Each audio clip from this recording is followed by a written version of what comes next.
fantastic place. They're going to enjoy themselves today. At FWD, we want to help people, especially in Thailand. We help disabled people. We help a lot of schools. And we also want to spend time with these unfortunate children that will get a really good day. They'll enjoy themselves. So looking forward to it. It's good to see the press here too. I'm hoping you're going to help us with these children, right? You help? And my team, they're all here. They're volunteers. They're all here to make sure that the children get a good time. So it's a different day from going to insurance, right? สวัสดีค่ะหนูมาจากโรงเรียนวัดสี่เมืองค่ะวันนี้ได้มาคณะศึกษาค่ะ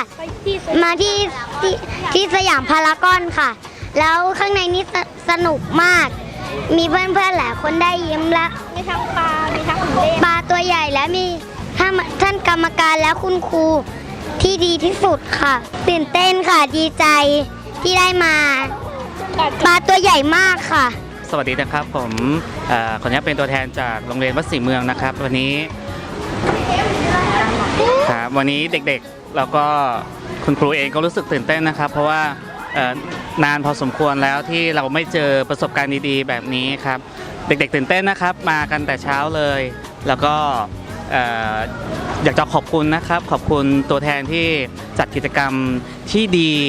ให้กับเด็กๆครับให้กับคุณครูด้วยครับจะได้ไปเล่าสู่กันฟังขอบคุณนะครับแล้วก็อยากให้มีกิจกรรมแบบนี้ขึ้นอีกนะครับผม